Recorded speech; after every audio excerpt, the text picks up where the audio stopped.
Hello and welcome to my YouTube channel. As you already know that we had started a lecture series on the syllabus of Jammu colleges for the subject of sociology. ये video lectures जो हैं ये उन students के लिए हैं जो Jammu colleges में एनरोल्ड है सब्जेक्ट ऑफ सोशोलॉजी जो उनका मेजर है या माइनर है। तो ये वीडियो लेक्चर सीरीज़ उन सब के लिए हैं और स्पेशली फॉर दोज जो बीए लेवल में हैं।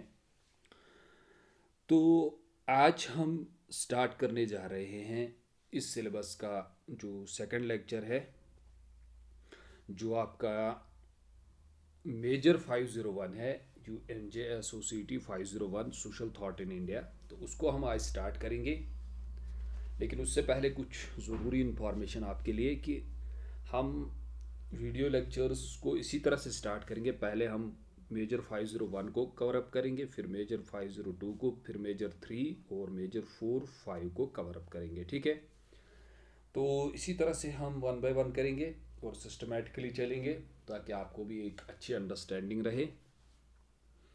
तो चलिए चलते हैं, करते हैं स्टार्ट आज का हम वीडियो लेक्चर, जिसमें हम आज क्या सीखेंगे। आज इस वीडियो लेक्चर में हम स्टार्ट करेंगे जिसमें हम पहले सीखेंगे कि सोशोलॉजी की इमर्जेंस कैसे हुई इंडिया में। ठीक है, तो सोशोलॉजी की इमर्जेंस जो है वो कैसे आई इंडिया में, उसका मेन काज क्या बना। जैसे हमने इससे पहले पढ़ा था, आपने पढ़ा होगा। इस टॉपिक को स्टार्ट करने से पहले थोड़ा सा आइडिया मैं आपको दूंगा। आपने इससे पहले ये समझा होगा कि सोशोलॉजी कैसे इमर्ज हो गई वेस्ट में। ठीक है, जब हमने मैंने आपको पढ़ाया था फ्रेंच में, और आपको अपने अपने कॉलेजेस में टीचर्स ने पढ़ाया होगा। इमर्जेंस ऑफ सोशोलॉजी पहले हुई थी फ्रांस में, उसको हम यूरोपियन कॉन्टिनेंट बोलते हैं। ठीक है, वेस्टर्न में हुई थी। तो वहाँ किस किस ने उसके लिए काम किया था, पहले वहाँ क्या काजेस बने थे, जिसमें फ्रेंच रेवोल्यूशन बना था, इंडस्ट्रियल रेवोल्यूशन बना था और एनलाइटनमेंट पीरियड बना था। तो ये फैक्टर जो है इन्होंने पुशअप किया था, जिसको हम पिलर्स ऑफ सोशोलॉजी भी बोलते हैं। इनकी वजह से वहाँ वो सिचुएशन क्रिएट हो गई, सोसाइटी में चेंजेस आ गए, negative changes as well as positive changes, और कियास एंड कन्फ्यूजन क्रिएट हो गया। तो उन नेगेटिव और पॉजिटिव चेंजेस को स्टडी करने के लिए, वो सोशल ऑर्डर रेस्टोर वापस करने के लिए, तो वहाँ पे सोशोलॉजिस्ट ने एक सब्जेक्ट लाया था जिसका नाम पहले सोशल फिजिक्स रखा गया था और बाद में उसका नाम सोशोलॉजी रखा गया। तो वो आपको पता है।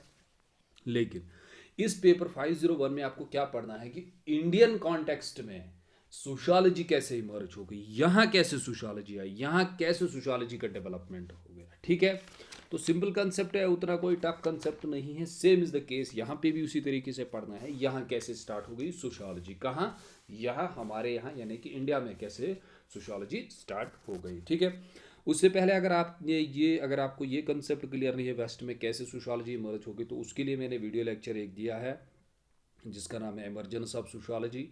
वीडियो के यूट्यूब के प्लेलिस्ट्स में जाइए, वहाँ मैंने पढ़ाया है यूनिवर्सिटी एंट्रेंस के लिए। यहाँ वहाँ सर्च करिए इमरजेंस ऑफ सोशोलॉजी ऊपर सर्च बार में, तो आपको वीडियो लेक्चर आएगा, वो भी आप देख सकते हैं कि सोशोलॉजी इमर्ज कैसे हो गई है। ठीक है, तो बेसिक्स ऑफ सोशोलॉजी में भी मिल सकता है। और यहाँ जो वो मैंने अब यूनिवर्सिटी के लिए पढ़ा है, university entrance test for Kashmir university के, उसमें भी वीडियो अवेलेबल है। ठीक है, तो चलिए चलिए समझते हैं। पहले हम इसको समझेंगे कि यहाँ सोशोलॉजी की इमर्जेंस कैसे हुई। ठीक है, किस कॉन्टेक्स्ट में, इंडियन कॉन्टेक्स्ट में हमें समझना है, इंडियन सोशोलॉजी जिसे हम बोलते हैं। ठीक है, तो वेस्टर्न सोशोलॉजी आपको पता है, एनलाइटनमेंट पीरियड आया, फ्रेंच रेवोल्यूशन आया, इंडस्ट्रियल रेवोल्यूशन आया, वो एक मेन फैक्टर बना है for the emergence of sociology, turning point बना। तो इंडियन कॉन्टेक्स्ट में क्या है, इंडियन कॉन्टेक्स्ट में हम कहते हैं सोशो पॉलिटिकल काज। यहाँ बना सोशो पॉलिटिकल काज, यानी यहाँ पॉलिटिकल काज एक बना, यानी कि society as well as social cause as well as political cause बना। क्या बना, सोशो पॉलिटिकल काज बना। British civil servants, missionaries and western scholars in the 18th and 19th century. यहाँ क्या काज बना, ब्रिटिशर्स की वजह से, यहाँ जो सिविल सर्वेंट्स थे, यहाँ जो मिशनरीज थे, और वेस्टर्न स्कॉलर जो इंडिया को स्टडी कर रहे थे, वो भी एक काज बना। कहाँ, इंडिया में सोशोलॉजी को लाने का। ठीक है, तो सिंपल कंसेप्ट है, वेस्ट में सोशोलॉजी आई थी, तो यहाँ किसने सोशियोलॉजी लाई होगी, इंडिया में किसने सोशियोलॉजी लाई होगी? यहाँ से फ्रेंच में सोशियोलॉजी आई थी, वेस्टर्न कंट्रीज में आई थी। तो यहाँ किसने सोशियोलॉजी लाई होगी इंडियन कॉन्टेक्स्ट में? इन्हीं के यहाँ आई थी सोशियोलॉजी, इन्हीं के यहाँ मॉडर्निटी भी आई थी। तो वो पॉसिबिलिटी है इंडिया में किन्होंने सोशियोलॉजी लाई होगी, ब्रिटिशर्स ने सोशियोलॉजी लाई होगी। चलिए, तो हम यहाँ कहते हैं sociology in India was the product of intellectual. देखिए, ये समझाने से पहले, हिस्टोरिकल बैकग्राउंड पढ़ाने से पहले मैं आपको थोड़ा सा बैकग्राउंड आपको समझाऊंगा।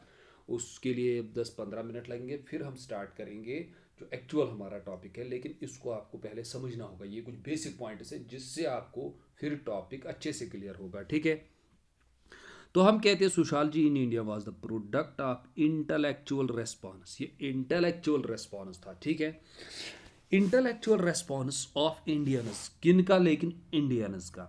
ठीक है, टू द वेस्टर्न इंटरप्रिटेशन, जो वेस्टर्न इंटरप्रिटेशन थी किसकी? ऑफ इंडियन सोसाइटी की। यानी सर, इंटरप्रिटेशन मतलब वेस्ट के स्कॉलर्स ने जिस तरह से इंडियन सोसाइटी को डिफाइन किया था कि यहाँ कास्ट ऐसे है, यहाँ फैमिली ऐसे है, यहाँ मैरिज सिस्टम ऐसे है, तो उसी चीज़ को किसने किया? इंडियन जो लोग थे उन्होंने इंटेलेक्चुअल उसका रेस्पॉन्स किया। क्या इंटेलेक्चुअल रेस्पॉन्स किया? And the culture of western. यानी कि इंडिया के लोगों ने उसको इंटेलेक्चुअली समझा कि ये लोग क्या कह रहे हैं हमारी सोसाइटी के बारे में, फिलोसफिकली समझा, सोशल साइंस के वे से समझा। ठीक है, यानी कि इंटेलेक्चुअली उस चीज़ को समझा यहाँ के स्कॉलर्स ने कि ये हमारी सोसाइटी को कैसे डिफाइन करते हैं। उसी की वजह से क्या हुआ? उसी की वजह से फिर सोशियोलॉजी की इमर्जेंस कहाँ हुई? इंडिया में इमर्जेंस हुई। यानी इसका मतलब है जो इन्होंने यहाँ स्टडी की, जो उन्होंने यहाँ पढ़ाया, यहाँ के लोगों ने भी उसको समझा, उसको पढ़ा, और फिर धीरे धीरे यहाँ क्या हो गया? यहाँ के लोगों ने सोशियोलॉजी को समझा और धीरे धीरे यही के लोगों ने फिर क्या किया? सोशियोलॉजी को डेवलप किया। कहाँ पे डेवलप किया? इंडिया में। वो मैं आपको नेक्स्ट में समझाऊंगा, फिलहाल आप सिंपल यही याद रखिए।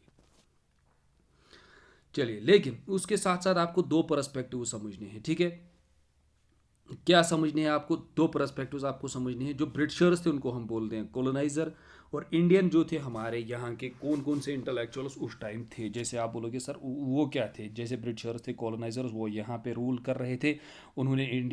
इन्होंने इस टेरिटरी को क्या बनाया था? कॉलोनी बनाया था, तो उनको हम बोलते हैं कॉलोनाइजर। ठीक है, तो वो क्या कहते थे? वो कहते थे Indian society is a savage और इलिटरेट। ठीक है, ये लोग पागल है, ये लोग सैवेज है, अभी भी वही बारबरिक इनकी फीलिंग्स है।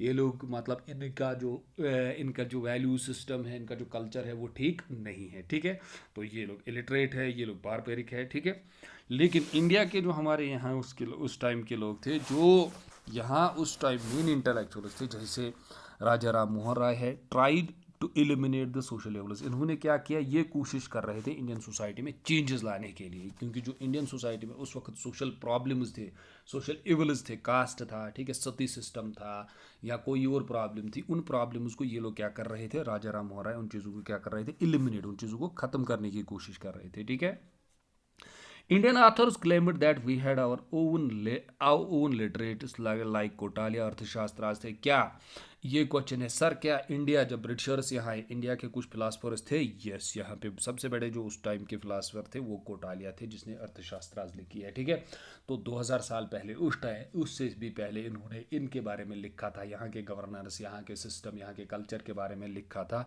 तो इंडिया के अपने भी फिलासफर्स थे उस टाइम पे जो यहाँ कर रहे थे काम। ठीक है, जिन्होंने लिखा था सोसाइटी के बारे में। ठीक है, तो दो पर्सपेक्टिव्स, कुछ बेसिक पॉइंट्स आपको याद रखने हैं इसमें।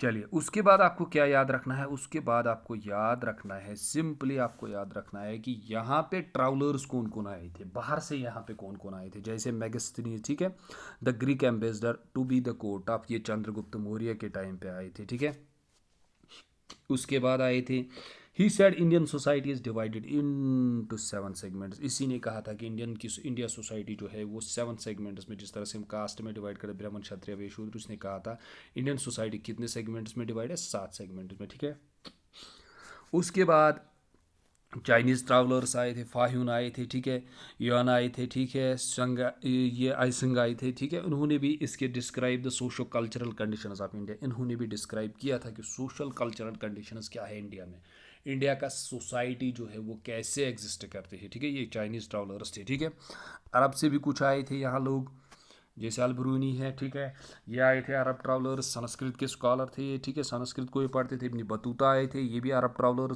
थे, ये मोरक्को से आए थे। Provided a valuable information about the geography of the land, इसने ज्योग्राफी के बारे में लिखा है। Socio cultural conditions of India क्या है, ठीक है। उसके अलावा एन अकबर है जो अबू फैज़ल ने लिखी थी इंडिया के बारे में, ठीक है। ये आपको थोड़ा थोड़ा याद रखना है, इससे आपको थोड़ा थोड़ा समझ में रहेगा कि यहाँ के बारे में ऑलरेडी लिखा गया था, ठीक है। Gives the description of the Akbar court revenue administration system, ठीक है, इसने अकबर के बारे में लिखा था इन अकबर में, ठीक है। अब आपको 3 पर्सपेक्टिव्स याद रखने हैं जो बहुत ही इंपॉर्टेंट है। कॉलोनाइजर्स पर्सपेक्टिव, यहाँ हम बोलते हैं कभी कभी वांट टू इंट्रोड्यूस, जो यहाँ वेस्टर्न एजुकेशन उनको हम बोलते हैं एनार्किस्ट्स, ये भी याद रखिएगा। अगर ये टर्म कहीं पे भी आती है तो ये टर्म्स पे आपको ये बेसिक टर्म्स है जो आपको समझने हैं, याद रखने हैं, ठीक है। जो चाहते थे कि यहाँ वेस्टर्न एजुकेशन आए, यहाँ वेस्टर्न सिस्टम एजुकेशन का सिस्टम आए, तो उनको हम बोलते हैं एनार्किस्ट्स, ठीक है। 3 पर्सपेक्टिव्स आपको याद रखने, ओरिएंटलिस्ट्स, एडमिनिस्ट्रेटिव्स और मिशनरीज, ठीक है। ओरिएंटलिस्ट्स कौन थे? ओरिएंटलिस्ट्स वो ब्रिटिशर्स लोग थे जिन्होंने ओवर ग्लोरीफाई किया सोसाइटी को। उन्होंने कहा इंडियन सोसाइटी जो है ये सबसे बेस्ट सोसाइटी है। जैसे विलियम जोन्स और मैक्स मिलर आए थे, ठीक है, उन्होंने क्या किया, India is a great in terms of culture. उन्होंने कहा कि इंडिया जो है ये ग्रेट है in terms of culture, literature. जैसे हम कभी कभी सुनते हैं कि इंडिया एक रिपब्लिक है, इंडिया के विलेजेस रिपब्लिक है, पंचायत सिस्टम से, ठीक है। तो ये चीज़ें जो थे ये सोसाइटी को उतना ओवर ग्लोरीफाई करते थे, ज़्यादा ही कुछ एक्सप्लेन करते थे, ज़्यादा ही कुछ इंपॉर्टेंस दे रहे थे जो एक्चुअल में नहीं था। यहाँ ऑलरेडी पीजेंट्स के प्रॉब्लम्स थे, यहाँ ऑलरेडी कल्चर, यहाँ सोशल लेवल्स थे, तो ये चीज़ें जो है इन्होंने ये चीज़ें एग्जिस्ट नहीं करते थे। ये लोग ज़्यादा ओवर ग्लोरीफाई करते थे सोसाइटी को, ठीक है। Need to preserve indigenous social institutions found in Indian society rather than destroying the imposing alien way of life. लेकिन एक बात इनकी अच्छी थी, ये लोग बोलते थे हमें क्या करना है, नीड टू प्रिजर्व इंडिया का जो इंडिजीनियस सोशल इंस्टीट्यूशंस है, इंडिया का जो अपना कल्चर है, इनके जो अपने सोशल इंस्टीट्यूशंस हैं, लाइक कास्ट पंचायत है इनका, ठीक है, तो पंचायत सिस्टम है इनका, ठीक है, इनके अपने अपने जो कल्चर है, इनका जो अपने कस्टम्स, ट्रेडिशंस, बिलीफ्स, प्रैक्टिसेस है, उनको क्या करना है, उनको प्रिजर्व करना है, यानी उनको ज़िंदा रखना है, उनको सेव करना है, रादर दैन कि उनको आप डिस्ट्रॉय करेंगे, ठीक है, या आप इम्पोज करेंगे एलन, यानी कि आप वेस्टर्न कल्चर कहाँ इम्पोज करेंगे, इंडियन सोसाइटी में। तो ये इसके खिलाफ थे। ये क्या बोल रहे थे, ये सिंपल बोल रहे थे कि इंडियन कल्चर जो है वो बेस्ट है, उसी को प्रिजर्व कीजिए, इन पे दूसरा कल्चर मत थोपिए, ठीक है। इनको हम क्या बोलते हैं, ओरिएंटलिस्ट। समझ आई ये बात। इसमें कौन कौन से आते हैं, इसमें आते हैं विलियम जोन्स और मैक्स मिलर आते हैं, ठीक है। अब एडमिनिस्ट्रेटिव जो थे, जो यहाँ सर्विसेज कर रहे थे, उस टाइम के जो बड़े बड़े ऑफिसर्स थे ब्रिटिशर्स, जो यहाँ एडमिनिस्ट्रेशन चला रहे थे, हुकूमत चला रहे थे, ठीक है, उनको बोलते हैं एडमिनिस्ट्रेशन। इन्होंने भी बहुत सारी बुक्स लिखी हैं इंडिया पे, ठीक है, बुक्स बाय दिस, जिसमें हर्बर्ट रसले आते हैं, हुटन आते हैं, ठीक है। तो ये सब चार्ल्स मेटकेफ आते हैं जिसने इंडियन रिपब्लिक्स पे काम किया है, ठीक है। तो इनको आपको याद रखना है। इन्होंने क्या कहा, only one type of Indian village, ठीक है, political autonomous economically sufficient of Indian villages community, ठीक है। तो इन्होंने भी इसके बारे में लिखा है, जैसे 2 types of villages in India है, रॉयतवारी और लैंडलॉर्ड्स। तो इन्होंने भी इंडियन सोसाइटी के बारे में लिखा है। उसके अलावा और एक पर्सपेक्टिव आपको समझना है, ये लोग भी लिख रहे थे इंडियन सोसाइटी के बारे में, ये लोग भी लिख रहे थे, इनका एक पर्सपेक्टिव था, इनका एक पर्सपेक्टिव था। तो मिशनरीज जो थे, मिशनरीज वो लोग होते हैं जो रिलीजन को यहाँ क्या कर रहे थे, सेपरेट कर रहे थे। तो उस वक्त कौन यहाँ रिलीजन सेपरेट कर रहे थे, वो क्रिश्चियनिटी आ रहे थे, क्रिश्चियंस आ रहे थे वेस्ट से, वो यहाँ किसको सेपरेट कर रहे थे, क्रिश्चियनिटी को सेपरेट करते, उसको फैला रहे थे। तो उसमें कौन आते हैं, तो मिशनरीज अगर आप सो अभी डिबॉस आते हैं, ठीक है। He said India is backward, उसने कहा India is backward, India backward है because of their old religions. अगर इंडिया बैकवर्ड है तो उसका मेन काज क्या है, उसके पास जो पुराने रिलीजन्स है वही एक काज है, लाइक हिंदुज़म, इस्लाम, ठीक है। उसने कहा अगर इंडिया को मॉडर्न होना है तो इसको नए रिलीजन्स को फॉलो करना है, यानी क्रिश्चियनिटी को फॉलो करना होगा, ठीक है। इफ़ दे वांट मॉडर्न, अगर वो चाहते हैं मॉडर्न हो, they should follow the Christianity, उनको क्या करना है, क्रिश्चियनिटी को फॉलो करना है। तो ये 3 पर्सपेक्टिव्स आपको याद रखने इंडियन सोसाइटी में उस टाइम थे। क्या क्या, ये उनको बोलते हैं हम कॉलोनाइजर्स पर्सपेक्टिव, यानी कि जिन्होंने कॉलोनी बनाया था इंडिया को, ये पर्सपेक्टिव उन लोगों के थे, ठीक है, जो बाहर से यहाँ आए थे, जो रूल कर रहे थे, ये उन्हीं के पर्सपेक्टिव। एक तो उनमें से कुछ लोग ओरिएंटलिस्ट्स थे, विलियम जोन्स, ठीक है।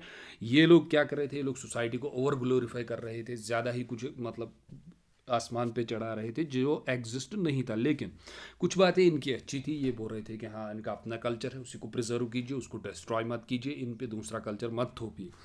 और एडमिनिस्ट्रेटिव जो यहाँ रूल कर रहे थे वो भी लिख रहे थे इस सोसाइटी के बारे में, ठीक है। तो जैसे वो लिख रहे थे इंडियन सोसाइटी के बारे में, इंडियन विलेजेस के बारे में, इंडियन इकोनॉमी के बारे में, ठीक है। और मशीनरीज जो थे वो भी बाहर से आए थे तो वो भी लिख रहे थे, उनका भी एक पर्सपेक्टिव। तो ये 3 पर्सपेक्टिव थे, लेकिन किनके थे? कॉलोनाइजर्स पर्सपेक्टिव, जिन्होंने इंडिया को कॉलोनी बनाया था, ठीक है। उसके बाद आपको और एक पॉइंट याद रखना है जो ज़रूरी है, rise of the educational institutions. तो राइज ऑफ एजुकेशनल इंस्टीट्यूशंस कहाँ से हुआ था? बॉम्बे से हुआ था, जिसको आज वो प्रेजेंट में बोलते हैं बॉम्बे, ठीक है। तो सर विलियम जूनस एक इंडोलॉजिस्ट थे, इसने most notably the Asiatic society of Bengal इसने खोली थी 1797। याद रखिएगा, ये क्वेश्चन नेट में आता है, सेट के एग्जाम में आता है। आप बताइए विलियम जूनस ने कौन सी सोसाइटी खोली थी जहाँ स्टडी हो रही थी इंडियन के बुक्स के, जो इंडिया के पुराने बुक्स थे उनको स्टडी किया जा रहा था। तो वो उसका नाम क्या था? Asiatic, ASIAT, Asiatic society of Bengal 1797 by the world famous Sanskrit and indology. Sir William Jones ने इसको खोला था, ठीक है। तो वहाँ संस्कृत को स्टडी किया जा रहा था और इंडोलॉजी यानी जो पुराने टेक्स्ट्स थे, जो सैक्रेड टेक्स्ट्स थे, उनको स्टडी, जैसे ऋग्वेदा, पुराणास, अर्थशास्त्र, तो उनको स्टडी किया जा रहा था, ठीक है, संस्कृत के। और फिर उसके बाद HR रिवर आए थे, उन्होंने स्टडी किया था टोडास को, ठीक है। 1906 डिड द मोनोग्राफ स्टडी, इसने पहला मोनोग्राफ स्टडी किया है इंडिया में। HR रिवर याद रखेगा, भूलिए मत। डिड फील्ड वर्क, इसने फील्ड वर्क किया है, फील्ड में काम किया है। Was the first monograph on the people of India, ये फर्स्ट मोनोग्राफ था पीपल ऑफ इंडिया थे, ठीक है। तो ये भी आपको याद रखना है, ठीक है। तो ये मेन कुछ पॉइंट्स हैं जो मैंने आपको बता दिए हैं, ये आपको याद रखने हैं। Now come to the syllabus, अब हम टॉपिक को स्टार्ट करेंगे। ये कुछ बेसिक पॉइंट्स है जो आपको ज़रूरी याद रखने हैं, जिससे आपके बेसिक कंसेप्ट जो है, अगर आप फिर कोई भी बुक पढ़ोगे तो आपको ये चीज़ें समझ आएंगी, ठीक है। तो इमर्जेंस ऑफ सोशियोलॉजी कैसे हुआ इंडिया में, तो इस कंसेप्ट को समझने के लिए, जिस तरह से हमने वेस्ट में पढ़ा था कि पहले हमने फ्रेंच रेवोल्यूशन पढ़ा, फिर इंडस्ट्रियल रेवोल्यूशन पढ़ा, फिर एनलाइटनमेंट पीरियड पढ़ा, फिर उससे क्या चेंजेस आए, पॉजिटिव, नेगेटिव, फिर उन चीज़ों को स्टडी करने के लिए उनको लगा, सोशलिस्ट को लगा एक सब्जेक्ट होना चाहिए जो इन चीज़ों को स्टडी करे, जो इस लेवल के नॉलेज को स्टडी करे। तो उसको फिर उन्होंने कौन सा सब्जेक्ट लाया? सोशियोलॉजी लाया। तो इंडिया में कैसे इमर्ज हो गया, सोशियोलॉजी कैसे इमर्ज हो गई? तो मैंने आपको पहले ही एक पॉइंट बताया कि जो भी हमारे पास अभी मॉडर्न एजुकेशन है, ये सब कहाँ से हमने लिया है? ये सब हमने ब्रिटिशर्स से लिया है, ठीक है। तो इसका मतलब ही है कि मॉडर्न एजुकेशन यहाँ पे किसने लाई थी? मॉडर्न एजुकेशन का मेन जो मॉडर्निटी जिसे हम बोलते हैं वो ब्रिटिशर्स से हुआ है यहाँ पे, ठीक है। तो उसके लिए हमें इसको समझने के लिए, to understand this concept we had to divide it and can understand in the pattern way. इसको हम एक पैटर्न वे से समझेंगे ताकि आप लोग इसको भूल ना जाए, एक पैटर्न तरीके से हम समझेंगे इसको, ठीक है। Sociologist divide this into 3 parts and सब पार्ट। सोशियोलॉजिस्ट इस चीज़ को सब, इमर्जेंस ऑफ सोशियोलॉजी जो कंसेप्ट है इसको डिवाइड करते हैं कितने पार्ट्स में? 3 पार्ट, 3 मेजर पार्ट्स में, ठीक है। 1 2 3 और 3 सब पार्ट्स में भी डिवाइड करते हैं, ठीक है। तो सोशियोलॉजी को हमें कैसे फिर समझना है, इमर्जेंस ऑफ सोशियोलॉजी कैसे हो गई इंडिया में, उसके लिए उसको हम कैसे समझेंगे? उसको हम ऐसे समझेंगे कि sociology in the pre independence era. Sociology क्या थी? सोशियोलॉजी क्या थी कब? प्री इंडिपेंडेंस यानी आज़ादी से पहले। प्री इंडिपेंडेंस कब हो गई? 1947, ठीक है। इससे पहले क्या थी सोशियोलॉजी?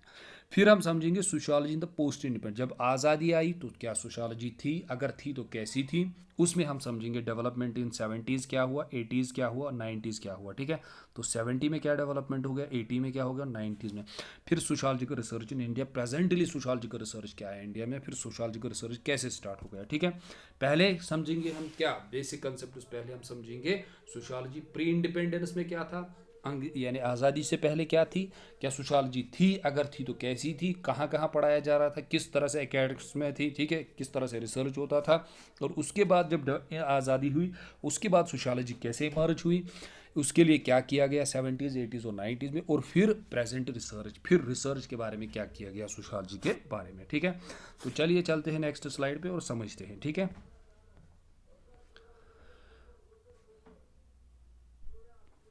एक सेकंड, सॉरी, लेकिन उससे पहले एक ज़रूरी इंपॉर्टेंट, तो इसको पहले हम समझेंगे context.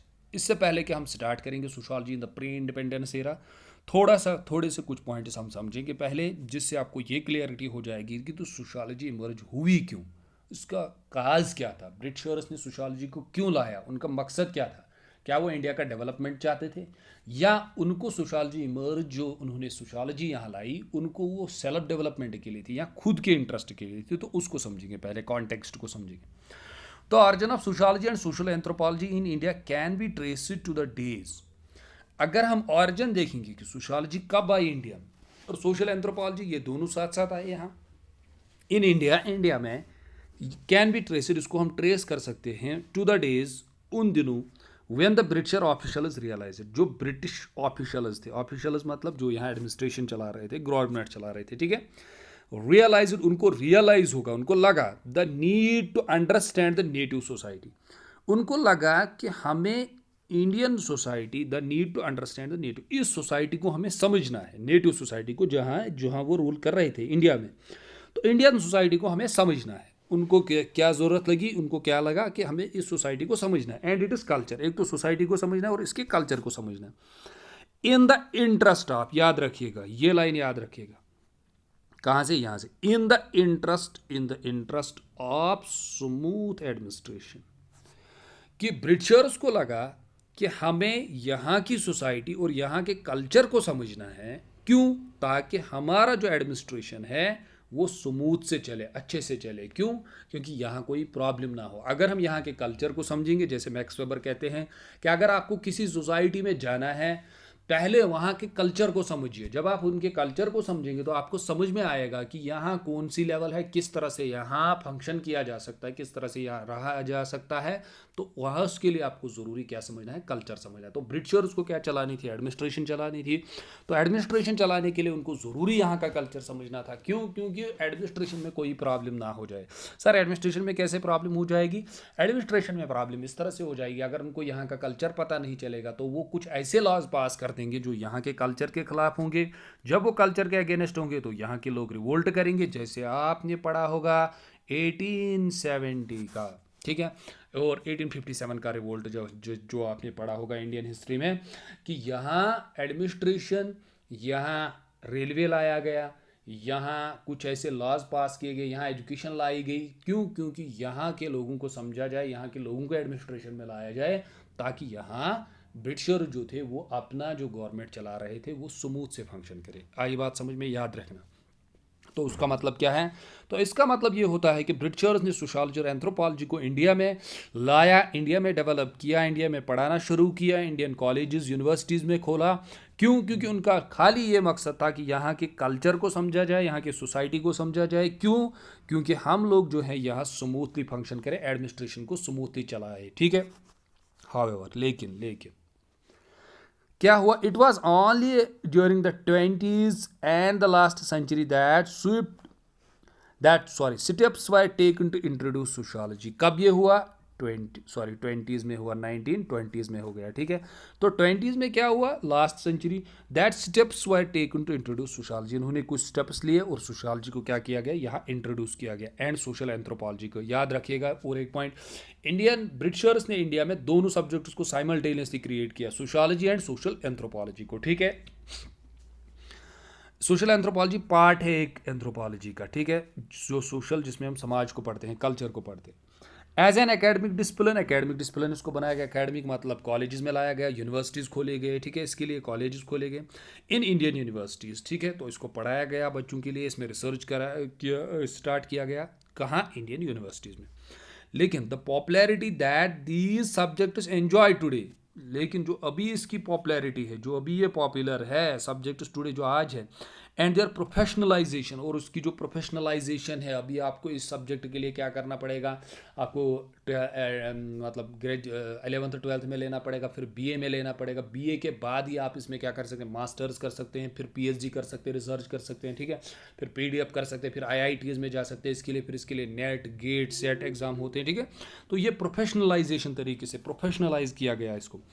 Is however A post independence phenomena. लेकिन इस सब्जेक्ट की जो पॉपुलैरिटी है, इस सब्जेक्ट की जो प्रोफेशनलाइजेशन है, वो कब हुआ? वो पोस्ट इंडिपेंडेंस यानी आज़ादी के बाद किया। किसने किया? फिर इंडिया के खुद के लीडर्स ने इसको किया। ठीक है, ये भी याद रखना। लेकिन स्टार्ट सब्जेक्ट किसने किया? ब्रिटिशर्स ने स्टार्ट किया। क्यों स्टार्ट किया? अपने इंटरेस्ट के लिए। कौन सा इंटरेस्ट था? यहाँ के नेटिव सोसाइटी और कल्चर को समझना। क्यों? क्योंकि स्मूथली फंक्शन करे। लेकिन सोशियोलॉजी का जो प्रेजेंट प्रोफेशनलाइजेशन है, प्रेजेंट पॉपुलैरिटी है, वो कब हुआ? Post independence era. Attempts have been made by the scholars ने कुछ अटेम्प्ट्स क्रिएट करे for time to time to outline the historical development, इसका historical development, to highlight the silent trends क्या है इसके, and to identify the crucial problems of the subject. फिर धीरे धीरे स्कॉलर्स आए। उन स्कॉलर्स ने क्या किया? टाइम टू टाइम स्कॉलर्स आए, उन्होंने सोशियोलॉजी का डेवलपमेंट किया धीरे धीरे, और उसके साथ साथ उन्होंने इसके इसके सब्जेक्ट के प्रॉब्लम्स और क्रूशियल प्रॉब्लम्स को हाईलाइट किया। ठीक है, ये समझ में आया? ये याद रखना, ये भूल मत जाना। ठीक है, now came to the development of sociology. तो डेवलपमेंट ऑफ सोशियोलॉजी कैसे हुआ, अब इसको हम समझेंगे।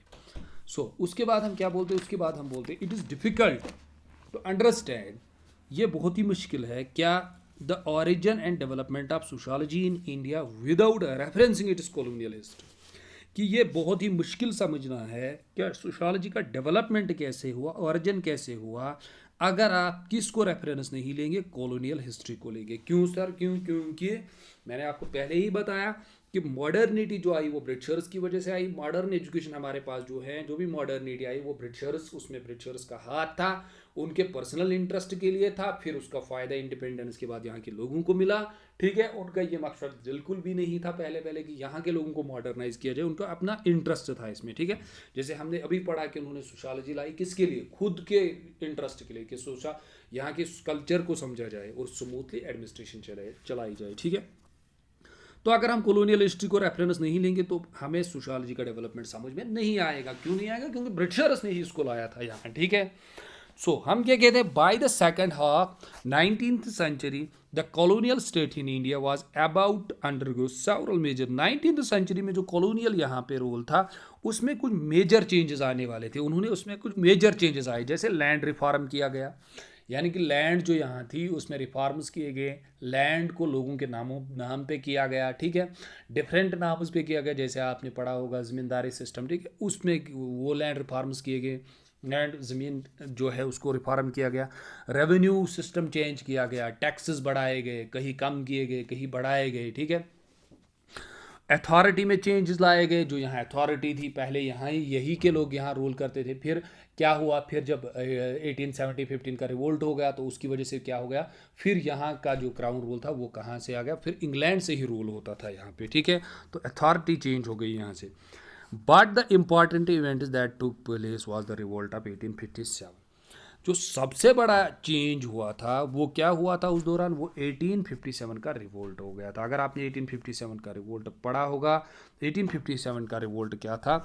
वो यही था कि ब्रिटिशर्स, उसके causes political, social, economic. Social causes क्या बने थे उस वक्त? अगर आपको याद होगा, अगर आपने पढ़ा, सोशल काजेस ये बने थे, ब्रिटिशर्स ने यहाँ के कल्चर में इंटरफेयर स्टार्ट किया। जैसे यहाँ के कल्चर और यहाँ के रिलीजियस वैल्यूज़ में, जैसे रिलीजियस वैल्यूज़ 1857 में, अगर आपने इस पर एक मूवी भी आई है, अगर वो आप देखेंगे, वो आई थी आमिर खान की। ठीक है, तो उसमें भी ये दिखाया जाता है कि जो यहाँ की मिलिट्री थी, जिनके लिए सैक्रेड होता है, कुछ कम्युनिटीज़ के लिए सैक्रेड होता था गाय। ठीक है, लेकिन उस टाइम पे क्या हुआ था? जो वो ब्लड्स आए थे, गोलियां जो आई थी, जो यहाँ के लोग आर्मी में काम कर रहे थे, जॉब कर रहे थे ब्रिटिश आर्मी में, तो जो ब्लड्स आए थे, उनके जो कार्टेजेस आए थे, उनका जो कवर था वो किससे कवर होता था? वो जो स्किन होता था जानवरों का, उससे कवर होता था। तो वो क्या होता था? वो प्रोहिबिट होता था कुछ कम्युनिटीज़ के लिए, सैक्रेड होता था कुछ कम्युनिटीज़ के लिए। तो उनको जब पता चला तो फिर ब्रिटिश आर्मी में भी क्या हो गया? रिवोल्ट हो गया। और ब्रिटिशर्स ने यहाँ के कल्चर में इंटरफेयर किया। जैसे सती सिस्टम था उस वक्त, उन्होंने उसमें इंटरफेयर किया, यहाँ के कल्चर्स में इंटरफेयर किया। ठीक है, रिलीजियस बिलीफ्स में इंटरफेयर किया। क्यों? क्योंकि उनको इन चीज़ों की समझ नहीं थी कि ये यहाँ का कल्चर है, ये यहाँ के कस्टम्स, ट्रेडिशंस और बिलीफ्स में। तो उसकी वजह से क्या हुआ? उसकी वजह से 1857 का रिवोल्ट हो गया। समझ आई बात? कि यहाँ के लोगों ने फिर रिवोल्ट स्टार्ट किया। जिसको हम बोलते हैं we sure that the British did not have any idea, britishers को कोई भी आइडिया नहीं था यहाँ के फोकवेज के बारे में, यहाँ के कस्टम्स के बारे में, यहाँ के ट्रेडिशंस के बारे में, यहाँ के बिलीफ्स के बारे में, of large masses of the people, जो लार्ज मासेस यहाँ थे उनके बारे में, उनके कस्टम्स, उनके ट्रेडिशंस, उनके बिलीफ्स, उनके प्रैक्टिसेस के बारे में उनको कोई नॉलेज नहीं थी। ये सिंपल है, अगर आपके साथ आपके कल्चर, आपके ट्रेडिशंस, फोकवेज, मोरल्स के साथ कोई छेड़खानी करेगा तो वो उसका मतलब होता है वो सोसाइटी के साथ छेड़खानी कर रहा है, समझ आई बात? तो वो सबसे बड़ी ब्लंडर होती है। उसका मतलब होता है कॉमन सोसाइटी में जो 90% लोग होते हैं वो इसके अगेंस्ट में हो जाते हैं, ठीक है। तो इस तरह से 1850 का रिवोल्ट हो गया। जब ये रिवोल्ट हो गया तो उसका एक काज ये भी बना कि ब्रिटिशर्स को क्या थी, ब्रिटिशर्स को यहाँ के कल्चर के बारे में अंडरस्टैंडिंग नहीं थी। If they had a knowledge, अगर उनको नॉलेज होती अबाउट इंडियन सोसाइटी में, तो जो रिवोल्ट हुआ था 1857 would not have take place, तो वो नहीं होता। क्यों? क्योंकि वो यहाँ के culture, customs, traditions, beliefs, morals, folkways के बारे में उनके साथ छेड़खानी नहीं करते, ठीक है। ये समझ में आया? तो हमें इसमें क्या लेना है? This means that a new science has to came to understand the roots of Indian society. तो उस टाइम इनको लगा 1857 में कि यहाँ एक ऐसा साइंस होना चाहिए जो हमें यहाँ के सोसाइटी के बारे में बताए, यहाँ के सोसाइटी के कल्चर के बारे में बताए, यहाँ के Folkways, custom, traditions, beliefs, practices के बारे में बताए, ताकि हम लोग जो है नए लॉज, कोई भी लॉ बनाए, उनके साथ छेड़खानी ना करे और यहाँ रिवोल्ट ना हो, यहाँ स्मूथ फंक्शन चले, ठीक है। ये पॉइंट आया समझ में? इजी कंसेप्ट है, बहुत इजी कंसेप्ट है, कोई टफ कंसेप्ट नहीं है, घबराने की कोई बात नहीं है। तो चलिए, तो उसके बाद क्या हुआ? आफ्टर उसके बाद 1857 gave rise to the ethnographic studies. इसी ने किसको दिया? इथनोग्राफिक स्टडीज, ठीक है। तो अगर आपको 1857 का रिवोल्ट पता नहीं है, ये समझ में, ये अभी याद नहीं है, तो यूट्यूब पे जाइए, 1857 के रिवोल्ट को समझिए, वहाँ आपको पढ़ाया जाएगा इसके काजेस क्या हुए, political, social, economic, geographical causes, सभी फैक्टर्स में ब्रिटिशर्स ने क्या किया, इंटरफेयर किया इंडियन सोसाइटी में। तो वो एक मेन काज बना फिर रिवोल्ट 1857। इस पर एक मूवी भी है मुगल पांडे, वो देखिएगा, ठीक है। उसमें क्या होता है, उसमें हिंदू कम्युनिटी के जो लोग होते हैं, जो मिलिट्री में रूल कर रहा हूँ, मुस्लिम कम्युनिटी के हिंदू कम्युनिटी के लोगों को ये पता चलता है कि जो कार्टेजेस है, गोलियाँ, वो कवर हुई है किसके? गाय के स्किन से। तो मुस्लिम उसको ये पता चलता है कि पिग जो है उसकी स्किन उस पर लगाई गई है, जो क्या है, जो प्रॉहिबिट है इस्लाम में। तो उसकी वजह से वो लोग क्या होते हैं, उनके अंदर रिवोल्ट पैदा होता है, ठीक है। तो पहले हम क्या बोलते हैं, 1857 के rise to the ethnographic studies. इसके बाद क्या किया गया, यहाँ इथनोग्राफिक स्टडी की गई स्टार्ट, कहाँ? इंडिया में। कब? 1857। This was the rise of ethnographic anthropology and sociology. इसी ने किसको राइज दिया, इसी ने किस चीज़ की इंपॉर्टेंस यहाँ लाई? ब्रिटिशर्स को लगा अब हमें यहाँ क्या करना चाहिए, इथनोग्राफी, एंथ्रोपोलॉजी को लाना चाहिए और सोशियोलॉजी को लाना चाहिए, ठीक है। सर इथनोग्राफी क्या होती है? The scientific description of the people of culture. जब हम साइंटिफिक डिस्क्रिप्शन देते हैं कि किसके, लोगों के कल्चर के बारे में, इथनोग्राफी हम करते हैं, फील्ड में जाते हैं, उनके पिक्स लेते हैं, फिर इथनोग्राफिक हम स्टडीज़ देते हैं कि ये कल्चर इस तरह से, फिर डिस्क्रिप्शंस देते हैं, जिसको बोलते हैं, जिसको आपको याद रखना है, द साइंटिफिक डिस्क्रिप्शन। जब हम साइंटिफिकली क्या करते हैं, description of the people and culture, लोगों के बारे में और कल्चर के बारे में हम साइंटिफिक डिस्क्रिप्शन देते हैं कि ये कल्चर कब आया था, कहाँ से आया था, किसकी लिगेसी है, कब से ये एग्जिस्ट कर रहा है, क्या कल्चर है एक्चुअल में, ठीक है।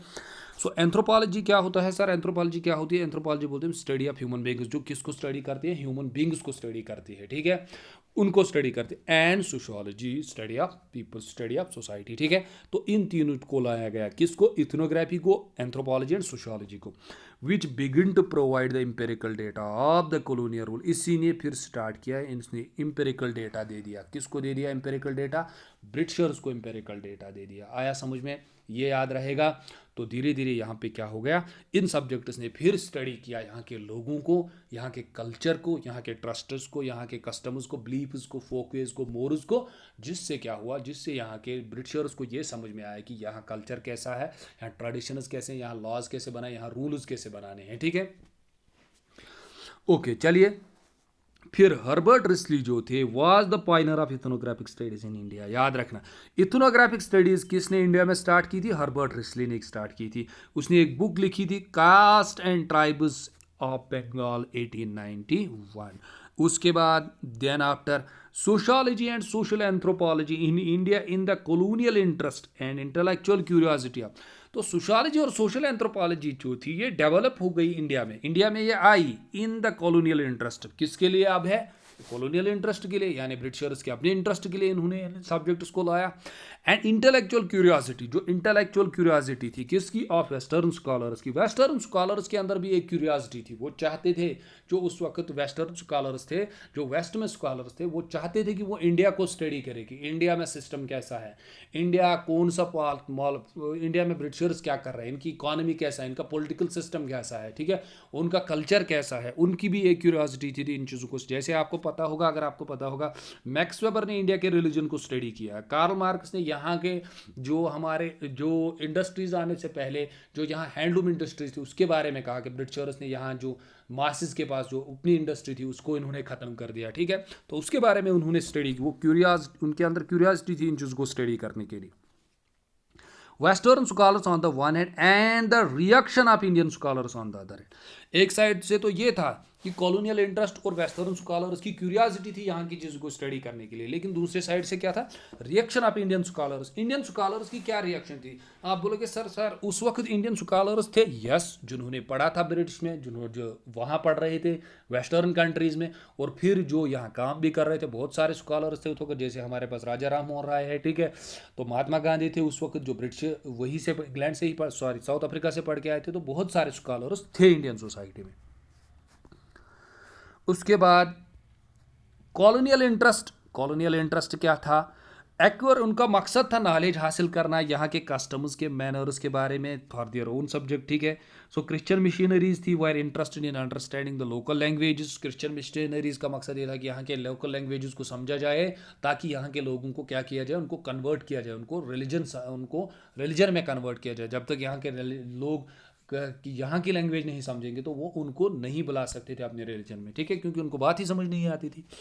तो इंटेलेक्चुअल सोर्सेज क्या थे? Western scholars were attracted by the Sanskrit. देखिए, और एक पॉइंट याद रखिएगा, यहाँ जो पहले लैंग्वेज थी इंडिया में वो संस्कृत थी, ठीक है। अगर आपको पुराना कोई भी स्टडी करनी है, जिसको हम इंडोलॉजी बोलते हैं, पुराने टेक्स्ट्स को, वो सब किस में लिखे गए? संस्कृत में लिखे गए, ठीक है। संस्कृत लैंग्वेज, वैदिक लैंग्वेज, आर्यन सिविलाइजेशन के बारे में इनको पढ़ना था। यहाँ एंशंट पॉलिटिकल इकोनॉमी, इंडिया की एंशंट पॉलिटिकल इकोनॉमी कैसे थी, यहाँ के लॉज कैसे थे, यहाँ का रिलीजन कैसा है इंडिया में, तो ये सब जो है इनको हम बोलते हैं विलियम जोन्स, जो यहाँ स्टडी करने के लिए आए थे, जिनके अंदर ये क्यूरियोसिटी थी कि हम यहाँ के कल्चर को समझे, यहाँ जो वेदास है उस वक्त नॉलेज उसको समझे, आर्यन सिविलाइजेशन को समझे, पॉलिटिकल इकोनॉमी को समझे, ठीक है। तो उन चीज़ों को स्टडी करने के लिए यहाँ स्टडी करने के लिए ये लोग बहुत क्यूरियस थे। कौन से? इंटेलेक्चुअल जो स्कॉलर्स थे वेस्ट के, ठीक है। समझ आई ये बात? ये भी याद रखना, जिसमें कौन कौन से आते हैं? इंटेलेक्चुअल मैक्स मिलर आए थे यहाँ, कार्ल मार्क्स ने भी इसके बारे में, फ्रेडरिक एंजल्स, मैक्स वेबर, तो इन सब ने ये इनके अंदर क्यूरियोसिटी थी इंडियन सोसाइटी को स्टडी करने के लिए। All these diverse interests, academic missionaries, administrative and political officials are reflected in the teachings of sociology. तो ये सभी चीज़ें जो हैं, ये interest, academic missionary, administrative, politicals are reflected in the teachings of, तो ये हमें कहाँ मिलती हैं? इनके सभी के कंट्रीब्यूशंस, इनके सभी की स्टडी हमें कहाँ मिलती है? टीचिंग्स ऑफ सोशियोलॉजी में, सोशियोलॉजी के टीचिंग्स में ये चीज़ें हमें मिलती है, ठीक है। तो चलिए अब हम समझते हैं, अब हम आते हैं पॉइंट नंबर 1 पे, जो हमने स्टडी किया था, जिसमें हमने कहा था कि sociology the pre independence era. Sir sociology कैसे थी प्री इंडिपेंडेंस एरा? ये तो हमें समझ में आ गया कि सोशियोलॉजी डेवलप की थी ब्रिटिशर्स ने यहाँ, ठीक है। तो उनका क्या मकसद था? उनका खाली ये मकसद था कि यहाँ स्मूथली एडमिनिस्ट्रेशन चले, यहाँ के कल्चर को हम समझे, यहाँ के mores, folkways, customs, traditions, beliefs को समझे। अगर उन्होंने समझा होता तो 1857 का रिवोल्ट नहीं होता। इसलिए उन्होंने कहा it is better to start ethnography, anthropology and sociology in India in order to understand the culture of India, और यहाँ रूल स्मूथली हो जाए। एक तो ये पॉइंट, और दूसरा जो इंपॉर्टेंट पॉइंट है कि वेस्ट के स्कॉलर्स बहुत क्यूरियोसिटी थी उनके अंदर यहाँ के सोशियोलॉजी को, यहाँ के सोसाइटी को समझने, किसकी सोसाइटी को? इंडियन सोसाइटी को समझने के लिए उनके अंदर क्यूरियोसिटी थी, ठीक है, जो हमें मिलता है कि उन्होंने स्टडी की है यहाँ। और तीसरा पॉइंट, यहाँ के जो इंटेलेक्चुअल्स थे उस वक्त, स्कॉलर्स थे, उनका रेस्पॉन्स कैसा रहा, यानी कि जब उन्होंने स्टडी की यहाँ, फिर उसके बारे में हमारे स्कॉलर्स ने क्या कहा। जैसे उसमें राजा राम मोहन राय आते हैं, ठीक है। तो बहुत सारे स्कॉलर जो अंदर उस वक्त काम कर रहे थे, जो ब्रिटिशर्स के अंडर पढ़ रहे थे, जिन्होंने पढ़ा था, जैसे भीमराव अम्बेडकर, डॉक्टर भीमराव अम्बेडकर साहब थे हमारे, ठीक है। तो अलीगढ़ मुस्लिम यूनिवर्सिटी को क्रिएट करने वाले वो भी थे, ठीक है। तो बहुत सारे स्कॉलर्स थे इंडियन सोसाइटी में जो उस चीज़ को रिफ्लेक्ट करते, रेस्पॉन्स कर रहे थे, ठीक है। अब हम पॉइंट वाइज समझते हैं कि सोशियोलॉजी क्या थी और कैसे इमर्ज हो गई इंडिया में। ठीक है, point number 1, sociology in the pre independence era systematically समझेंगे। इंडिपेंडेंस से पहले, आज़ादी से पहले सोशियोलॉजी कैसे थी यहाँ। It is clear by now that sociology had its formal beginning. Sociology की फॉर्मल बिगनिंग जो हुई थी वो 1917 में हुई थी एट कलकत्ता यूनिवर्सिटी। किसमें? कलकत्ता यूनिवर्सिटी में। Owing to the active interest and efforts of the BNC later on, ये किसने किया था? इसमें एक्टिव पार्टिसिपेट इंटरेस्ट किसने लगाया था? एफर्ट्स बीएन सील ने। कहाँ इसने एस्टैब्लिश किया था? कलकत्ता यूनिवर्सिटी में। लेटर ऑन क्या हुआ? The subject was handled by the Radha Kamal Mukherjee. अब ये किसको दिया गया? लेटर ऑन इस सब्जेक्ट को राधा कमाल मुखर्जी और बीएन सरकार ने इसको हैंडल किया था। हाउएवर, लेकिन sociology could not make any head away in it is birth place at Calcutta. लेकिन सोशियोलॉजी वहाँ फ्लोरिश नहीं हो पाई जहाँ उसकी बर्थ प्लेस थी। कौन सी बर्थ प्लेस थी? कलकत्ता थी। लेकिन वहाँ वो फ्लोरिश नहीं हो पाई, वो आगे नहीं बढ़ पाई। On the other hand anthropology flourished in Calcutta. लेकिन एंथ्रोपोलॉजी क्या हो गई? वो फ्लोरिश हो गई। फ्लोरिश मतलब उसका डेवलपमेंट आगे हो गया, वहाँ उसका डिपार्टमेंट खोला गया, वहाँ उसके प्रोफेसर्स, वहाँ पढ़ाया गया उसको, बीए लेवल पे, पीजी लेवल पे उसके प्रोफेसर्स बने, उस पर रिसर्च हो गया, तो वो फ्लोरिश हो गई। तो कलकत्ता में क्या फ्लोरिश हो गई? एंथ्रोपोलॉजी। सोशियोलॉजी फ्लोरिश नहीं कर पाई।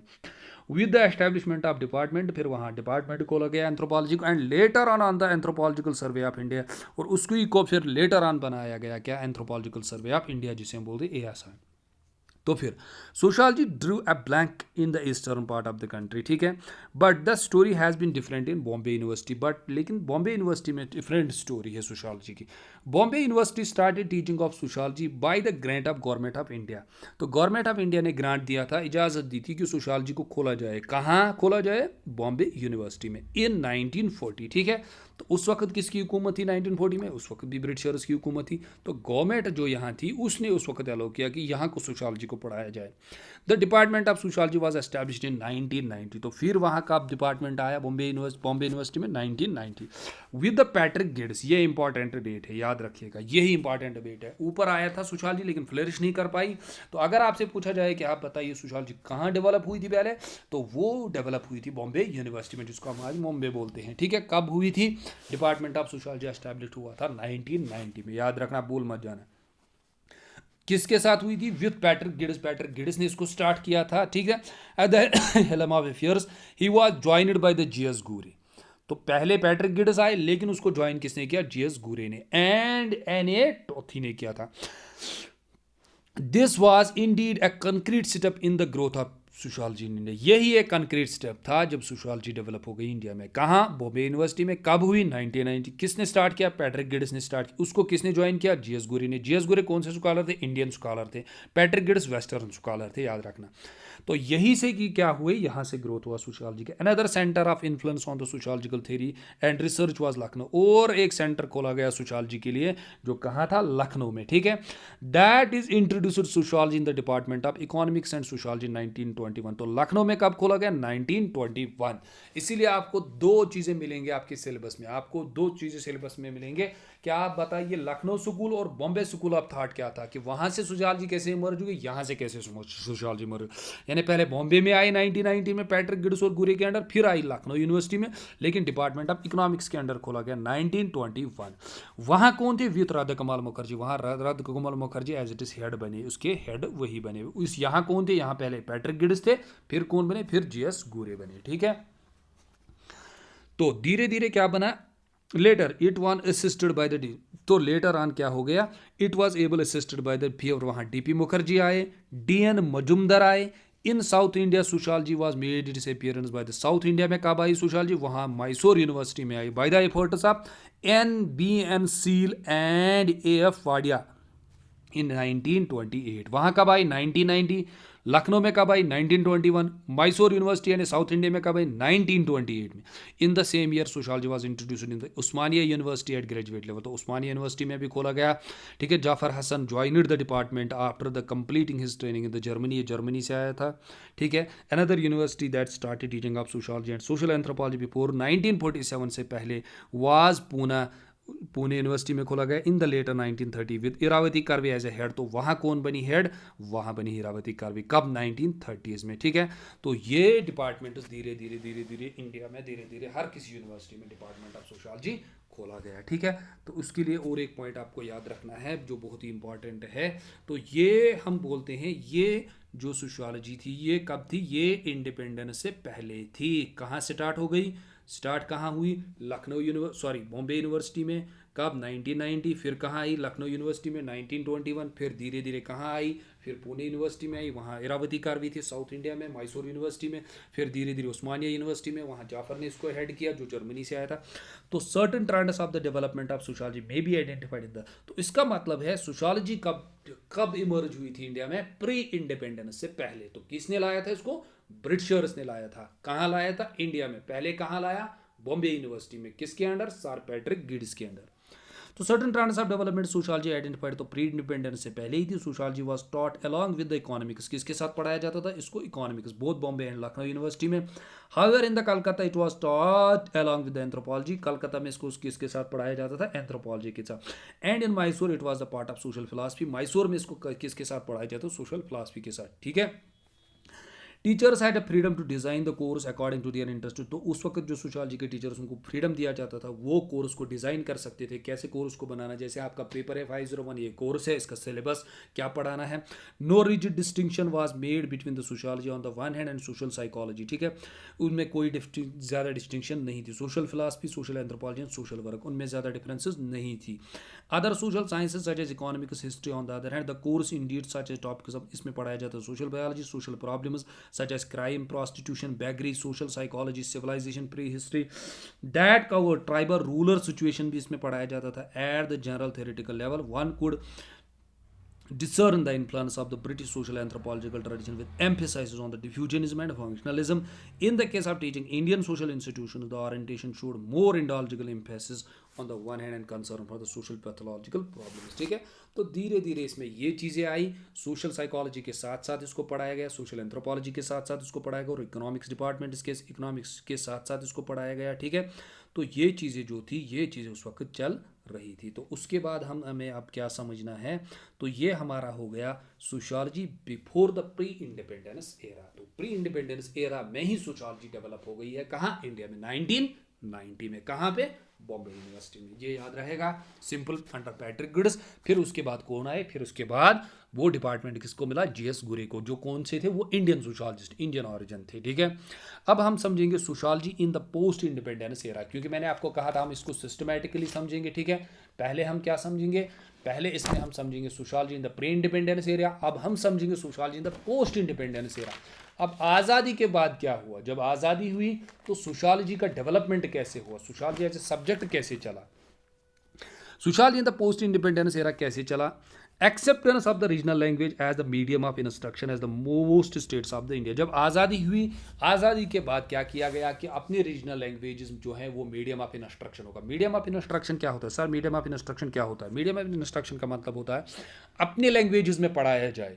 जैसे हमारे यहाँ 8th 9th 10th तक अपने ही लैंग्वेज में, कश्मीरी में लैंग्वेज पढ़ाया जाए। अगर कोई हिंदू लैंग्वेज है तो उसमें पढ़ाए, संस्कृत है उसमें पढ़ाया जाए, मलयालम है वो उसमें पढ़ाया जाए, तो उसको बोलते मीडियम ऑफ इंस्ट्रक्शन। क्यों, क्योंकि ये आज़ादी के बाद हुआ था, क्या अपने लैंग्वेज में पढ़ाया जाए, अपनी स्टेटस में कुछ लेवल तक, ठीक है। तो सेंट्रल गवर्नमेंट, जो सेंट्रल गवर्नमेंट बनी, फिर अपनी गवर्नमेंट बनी, प्रमोटेड सोशल साइंस, इन्होंने सोशल साइंस को प्रमोट किया। Research through a formal organisation, एक फॉर्मल ऑर्गेनाइजेशन बनाएगी। जैसे अभी आपको पता होगा इंडिया में अभी फॉर्मलाइजेशन है यूजीसी, ठीक है। तो यूजीसी क्या करता है, यूजीसी सभी यूनिवर्सिटीज़ को रेगुलेट करता है, ये एक फॉर्मल ऑर्गेनाइजेशन है। ये इनको फंड भी देती है, किसको, एक एजुकेशनल मिनिस्ट्री है हमारे पास अभी स्टेट में, ठीक है, अपने स्टेट में। तो इंडिया में अभी एक एजुकेशनल मिनिस्ट्री है, एजुकेशनल मिनिस्ट्री से फंड आती है, वो सभी इंस्टीट्यूशन, सभी central universities, state universities, colleges, schools को जाता है, ठीक है। अपने अपने स्टेट में अपना अपना बोर्ड है जो सभी कॉलेजेस, यूनिवर्सिटीज, जो अपने स्कूल्स को चलाता है। तो अभी हमारे पास एक फॉर्मल ऑर्गेनाइजेशन, उसका एक हेड है, फिर उसके नीचे लोग काम करते हैं, फिर स्कूल्स में टीचर्स काम करते हैं। तो फॉर्मली डिज़ाइन किया गया, आपको पहले एक क्लास पास करना है, फिर दूसरा क्लास पास करना है, 10th करना है, 12th करना है, फिर कॉलेज जाओगे आप, फिर यूनिवर्सिटी जाओगे, फिर रिसर्च करोगे, फिर प्रोफेसर बनोगे, ठीक है। तो एक फॉर्मल ऑर्गेनाइजेशन है अभी हमारे पास, समझ आई बात। तो सेंट्रल गवर्नमेंट प्रमोटेड, उन्होंने प्रमोट किया सोशल साइंस को, रिसर्च को, और through a formal organisation and established for the purpose. तो इसको एस्टैब्लिश किया गया एक पर्पस के लिए, ठीक है। इसका मकसद होना चाहिए, अगर सोशियोलॉजी रिसर्च करेगी तो इस रिसर्च से हमें क्या फ़ायदा होगा, इसका एक मकसद होता है, ठीक है। जैसे गवर्नमेंट आपको स्कॉलरशिप देगी, आप पीएचडी कीजिए, गवर्नमेंट आपको स्कॉलरशिप देगी अगर आपका जेआरएफ क्वालिफाई होगा। क्यों देगी गवर्नमेंट? ताकि जो आप रिसर्च करोगे, अगर आप कल रिसर्च करोगे कि how to create employment in the rural areas में कैसे एम्प्लॉयमेंट क्रिएट किया जाए, तो ये आइडिया जो आप रिसर्च 5 साल करोगे फिर ये गवर्नमेंट के पास जाएगा। अगर गवर्नमेंट चाहेगी, कल उनको बताना होगा, वो चाहेंगे कि हम गाँव में कैसे एम्प्लॉयमेंट क्रिएट करेंगे, तो आपका रिसर्च लाया जाएगा कि इसने ऐसे काम किया है, तो इस तरीके से आप एम्प्लॉयमेंट क्रिएट कर सकते हो। तो अभी आपके आइडियाज़ कौन ले रहा है? आपकी गवर्नमेंट ले रही है, उनको मदद मिल रही है उससे, ठीक है। तो उससे हम क्या बोलते हैं, by this time two parallel organisation started functioning for the promotion of profession. तो दो पैरेलल ऑर्गेनाइजेशन चल रही थी, दो पैरेलल ऑर्गेनाइजेशन, दो जगह पे इंस्टीट्यूशंस खोले गए जो काम कर रहे थे, किसके लिए? सोशियोलॉजी के लिए। कौन कौन सा? In the Bombay Indian sociological society was created, Indian sociological society create की गई बॉम्बे में। एस्टैब्लिश एंड सोशियोलॉजिकल बुलेटिन, और एक सोशियोलॉजिकल बुलेटिन खोला गया, journal was issued on the official organ of this society. इसका मकसद क्या था कि ये जो हैं, दिस हेल्प टू क्रिएट, ये मदद करेगा a large platform for the publication of social science literature, यानी सोशियोलॉजिकल लिटरेचर। ये दो खोले गए जर्नल्स जहाँ जो मदद करेगा जो भी सोशियोलॉजी के रिलेटेड लोग हैं, जो भी वो लिखना चाहते हैं उसके बारे में, अपने स्टेट के बारे में, अपने स्टेट में क्या प्रॉब्लम्स हैं, उनके क्या सोल्यूशंस हैं, तो वो सब कहाँ जमा होगा?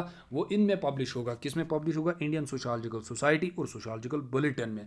तो ये एक प्लेटफार्म मिलेगा किसके लिए? पब्लिकेशंस के लिए, ठीक है। तो दो पैरेलल ऑर्गेनाइजेशन खोली गई, एक इंडियन सोशियोलॉजिकल सोसाइटी एंड दूसरा लखनऊ स्कूल जो था, उन्होंने क्या किया? Started all Indian annual sociological conference for the professional interaction.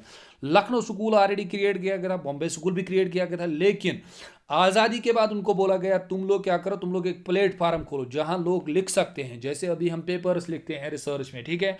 तो पेपर्स में हम उन जर्नल, बड़े बड़े जर्नल्स में फिर क्या करते हैं? पब्लिश करते हैं। तो उसके बाद क्या करते हैं? जो लोग रिसर्च कर रहे हैं वो उनको पढ़ते हैं, ठीक है, या बच्चे जो पढ़ते हैं वो उनको पढ़ते हैं, तो उनको वहाँ से ये मिलते हैं। तो जो भी पब्लिकेशन, जो भी लिखेगा सोशियोलॉजिकल लिटरेचर पे, तो वो कहाँ पब्लिश होगा, वो कहाँ जमा होगा? वो इन दोनों में होगा, सोशियोलॉजिकल किसमें? इंडियन सोशियोलॉजिकल सोसाइटी और सोशियोलॉजिकल बुलेटिन में। और बॉम्बे स्कूल ने क्या किया? ऑल इंडियन एनुअल सोशियोलॉजिकल, एक कॉन्फ्रेंस बुलाई जाती थी लखनऊ स्कूल की तरफ से, जिसमें सभी प्रोफेशनल्स, बड़े बड़े सोशियोलॉजिस्ट आते थे। वहाँ एक प्रोग्राम होता था, बोला जाता था हमारे इश्यूज़, कंसर्न्स क्या है, हमें क्या चाहिए सोशियोलॉजी के लिए, कितनी फंडिंग चाहिए, क्या डेवलपमेंट्स कर रहे हैं, किस पे हमें रिसर्च करना चाहिए, हमारे सोसाइटी के क्राइसिस क्या है।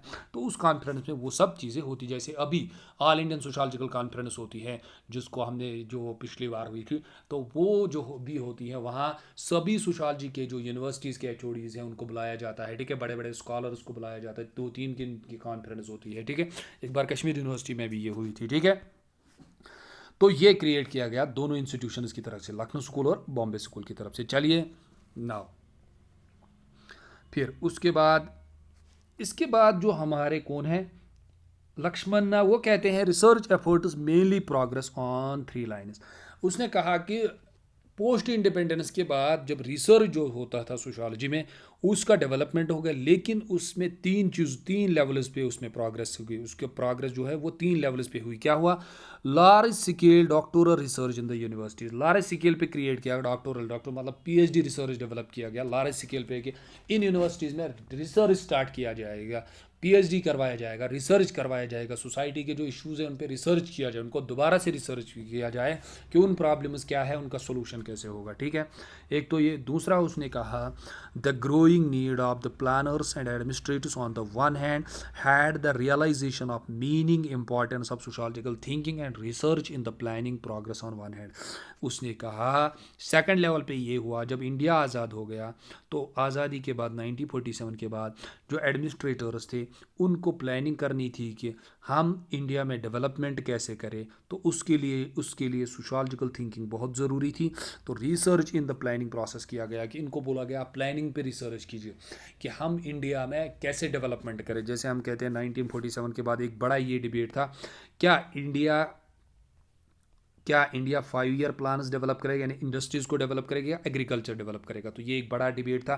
क्या हमें इंडस्ट्रीज़ खोलनी चाहिए, क्या हमें एग्रीकल्चर में डेवलपमेंट करना चाहिए? तो उस पर रिसर्च सोशियोलॉजी वालों को बोलोगे आप इस एरा पे रिसर्च कीजिए कि हमारे लिए बेस्ट क्या होगा, क्या हमें एग्रीकल्चर पे फोकस करना होगा। एडमिनिस्ट्रेशन जो है उस पर रिसर्च आप कीजिए कि एडमिनिस्ट्रेशन को कौन कौन से एरियाज लेने चाहिए, ठीक है। ओपनड अपॉर्चुनिटीज़ फॉर रिसर्च, इसकी वजह से क्या हो गया, तो सोशियोलॉजी के लिए मोर अपॉर्चुनिटीज़ मिल गई रिसर्च के लिए, रिसर्च ज़्यादा से ज़्यादा डेवलप हो गया, ठीक है। और थर्ड इसने क्या कहा है, थर्ड इसने कहा है कि इन दिस पीरियड क्या हुआ था, growing importance of social science की इंपॉर्टेंस बढ़ गई। Research also resulted in the establishment of research institutions, और रिसर्च इंस्टीट्यूशंस भी बनाए गए। This meant the enlargement of employment opportunities for all level. जब नए नए रिसर्च इंस्टीट्यूशंस खोले गए, ठीक है, आईआईटीज खोले गए या बड़े रिसर्च इंस्टीट्यूशंस खोले गए, तो उसकी वजह से क्या हो गया, एम्प्लॉयमेंट अपॉर्चुनिटीज़ बढ़ गई। वहाँ क्या चाहिए, वहाँ प्रोफेसर चाहिए, वहाँ स्टूडेंट चाहिए, टीचर चाहिए, क्लर्क स्टाफ चाहिए इंस्टीट्यूशन को चलाने के लिए। तो उसकी वजह से क्या होगा, एम्प्लॉयमेंट अपॉर्चुनिटीज़ भी बढ़ी। Increase in the number of universities and college departments, और क्या हुआ, इंक्रीज इन द डिपार्टमेंट्स, यानी यूनिवर्सिटीज़ डिपार्टमेंट ज़्यादा से ज़्यादा खोले गए, और कॉलेजेस में भी क्या खोला गया, सोशियोलॉजी डिपार्टमेंट खोला गया, ठीक है। अब सब टॉपिक उसको समझते हैं, फिर सब टॉपिक उसको इसने डिसाइड किया है, सॉरी डिस्क्राइब किया है। सोशियोलॉजी इन द 50s में क्या हुआ सोशियोलॉजी का, sociology achieved greater academic status, sociology को ग्रेटर एकेडमिक स्टेटस मिला, यानी एकेडमिक्स में डेवलप किया गया ज़्यादा सोशियोलॉजी को, कॉलेजेस में, यूनिवर्सिटीज़ में, ठीक है, रिसर्च में, बीए लेवल पे, मास्टर्स लेवल पे, रिसर्च लेवल पे एकेडमिक्स ज़्यादा से ज़्यादा इसका ग्रेटर स्टेटस मिला। और many more universities and college begin to teach sociology, बहुत सारे कॉलेज और यूनिवर्सिटीज़ में खोला गया। पोस्ट ग्रेजुएट लेवल पे सोशियोलॉजी एस्टैब्लिश है, ठीक है। तो अगर आप अभी देखेंगे इट्स आइडेंटिटी एज, अगर आप अभी देखेंगे हर किसी स्टेट में जो भी यूनिवर्सिटीज़ हैं, चाहे स्टेट यूनिवर्सिटी है, चाहे सेंट्रल यूनिवर्सिटी है, उसके बाद आईआईटीज़ जो हैं, जो बड़े इंस्टीट्यूशंस हैं इंडिया में रिसर्च के, तो सभी में खोला गया प्रेजेंटली, अभी हर किसी में है, कॉलेजेस में भी है, यूनिवर्सिटीज़ में भी है, ठीक है। तो किसी भी कॉलेज में जाएंगे जो स्टेट में कॉलेजेस है वहाँ है, +2 में भी है अवेलेबल, ठीक है। तो मोर एकेडमिक स्टेटस इसको मिला, ठीक है।